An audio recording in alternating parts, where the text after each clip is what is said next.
जो बड़ी स्टोरी है, जो इंडिया से आ रही है स्टोरी, इंडिया के डिफेंस बजट के हवाले से। तो इस बार का जो बजट है वो लगभग 6.21 लाख करोड़ रुपीस है, जो कि डॉलर के करंट प्राइस के हिसाब से होता है लगभग 74.82 billion US dollars. Military expenditure है वो पिछले साल की बनिस्बत इस साल 3.7% ज़्यादा बढ़ा है। दूसरी बात यह है कि मेरे ख्याल में कि जो हम लोग हर वक्त फियर करते थे एक लिहाज से, भारत के जो डिस्ट्रॉयर हैं, इनके जो शिप्स हैं, जिस तरीके से रेड सी के अंदर वो बिहेव कर रहे हैं। इंडिया ने अपना डिफेंस बजट बढ़ाया है तो पाकिस्तानियों के नज़दीक वो पाकिस्तान के लिए बढ़ाया गया है, चाइना के लिए बढ़ाया गया है, या अपनी आर्मी को बेहतर करने के लिए बढ़ाया गया है। बढ़ता हुआ इन्फ्लुएंस ऑफ इंडियन डायस्पोरा और भारत का उभरती हुई इकॉनमी, भारत का मसल फ्लेक्स करना, भारत का कॉन्फिडेंस शो करना अपने रीजन में, भारत का नारा।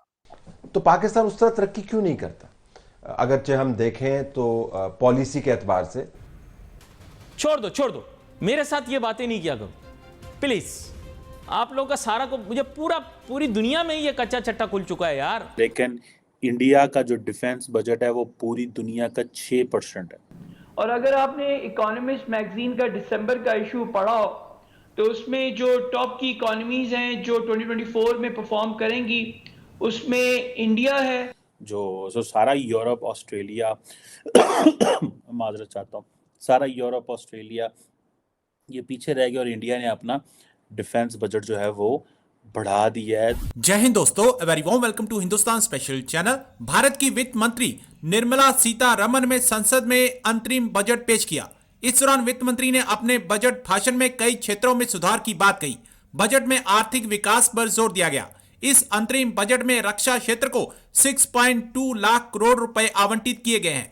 2023-24 में ये 5.9 लाख करोड़ रुपए थे। पिछले साल की तुलना में इसमें बढ़ोतरी की गई है। रक्षा उद्देश्यों के लिए डीप टेक टेक्नोलॉजी को मजबूत करने और आत्मनिर्भरता में तेजी लाने के लिए कई योजनाएं शुरू की जाएंगी। अंतरिम बजट में रक्षा बजट में काफी बढ़ोतरी की गई है। पिछले साल यह 5.94 लाख करोड़ रुपए था, जिसे बढ़ाकर 6.2 लाख करोड़ रुपए कर दिया गया है। इसमें 3.4% की बढ़ोतरी की गई है। इस बजट में डीप टेक टेक्नोलॉजी को मजबूत करने पर फोकस किया गया है। पिछले साल के रक्षा बजट के मुकाबले इसमें 27,000 करोड़ रुपए ज्यादा हैं। अब इस बढ़ोतरी को देख पाकिस्तान और चीन के होश उड़े हुए हैं। चीज हमारे खित्ते में जारी बात है, हम जहाँ पे रहते हैं वो इम्पोर्टेंट है, और वो ये है कि भारत जो है उसका डिफेंस बजट जो है वो 81.4 बिलियन डॉलर है, जबकि किताबों में हमने पढ़ा कि 76 बिलियन डॉलर है। सो ये जो 81 बिलियन डॉलर है ये तो वो है जो अकाउंटेड है। अब इसके ऊपर कितना लग रहा है जो अक्सर ग्रांट्स की शक्ल में आता है कि फॉर एग्जांपल एक अदारा जो है वो उसको पैसा चाहिए होता है तो वो ईयर मार्क्ड नहीं होता उस साल में, तो वो कहते हैं जी अगले साल जो है ये हम बजट में डाल देंगे, तो आप अभी ये हमें दे दें। तो वो कितना ज़्यादा 81 से ऊपर कितना है, 4 अरब है, 5 अरब है, 6 अरब है, 10 अरब है, नोबडी नोज। लेकिन इंडिया का जो डिफेंस बजट है वो पूरी दुनिया का 6% है। यानी कि अगर पूरी दुनिया 100 रुपया लगा रही है डिफेंस के ऊपर तो इंडिया 6 रुपये डिफेंस के ऊपर लगा रहा है। That's where the Indian defence has reached. और दुनिया को इस चीज़ का पता है कि इन्फ्लेशन है, सब कुछ है, लेकिन वो क्या कहते हैं जितने ज़्यादा मसले होंगे उतना ज़्यादा पैसा डिफेंस में जा रहा है। सो 3.7% वर्ल्ड वाइड मिलिट्री एक्सपेंडिचर जो है वो बड़ा है इस दफ़ा। अमेरिका जो है बहादुर, आपको पता है टोटल वो 877 पे पहुंच गया, 800 से भी ऊपर निकल गया, वो 900% जो है वो उस पर चला गया। और जबकि आप इसको देखें कि जो चाइना है वो 292 पे चला गया, रशिया 86.4 पे चला गया, इसी तरह सऊदी अरब 75 है, इंडिया बीच में 81.44 है। यूके जो कभी देखे कभी जिसने कॉलोनाइज किया हुआ था इंडिया को और पाकिस्तान को, वो 68 पे रह गया और इंडिया 81 पे चला गया। और जर्मनी बड़ी यूरोपियन पावर है 55, फ्रांस बड़ी यूरोपियन पावर है 53।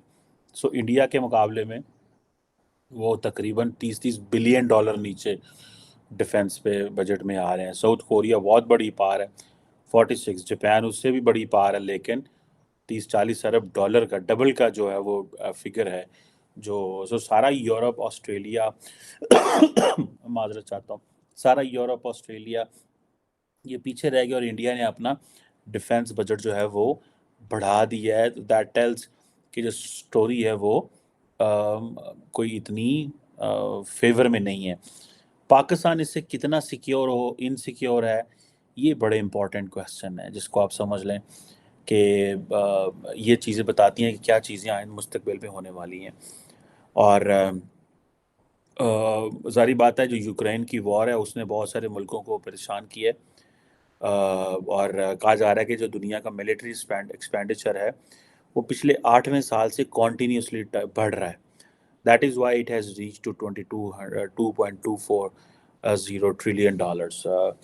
तो आप इसमें ये कर लें कि सिर्फ 13% जो दुनिया का टोटल बजट है वो यूरोप में बढ़ा है, 13%। भारत की जो मेरी नजर में मैं समझता हूं, जो मैं पहले भी 1-2 दफा इस चीज का मैं बता चुका हूं आपको, कि वॉशिंगटन डीसी के अंदर एक कंसर्न मौजूद है बढ़ता हुआ इन्फ्लुएंस ऑफ इंडियन डायस्पोरा और भारत का उभरती हुई इकॉनमी, भारत का मसल फ्लेक्स करना, भारत का कॉन्फिडेंस शो करना अपने रीजन में, भारत का नारा स्ट्रेटेजिक ऑटोनॉमी, ये वेस्टर्न जो पावर्स हैं उनको ये पसंद नहीं है, ये बिल्कुल उनको पसंद नहीं है।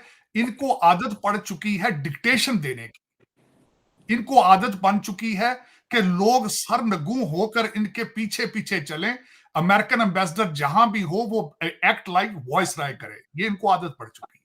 अब वो इनसे बर्दाश्त नहीं हो रहा। कल ही बैंक ऑफ इंडिया ने जो अपने फोरकास्ट किया है कि हमारी इकॉनमी 2025 तक 7% पे जाएगी। फिर उसके बाद भारत के जो डिस्ट्रॉयर हैं, इनके जो शिप्स हैं, जिस तरीके से रेड सी के अंदर वो बिहेव कर रहे हैं, they are behaving like America. आपका क्या ख्याल है, इनको कंसर्न नहीं होगा? इनको ये सोचे नहीं होगी?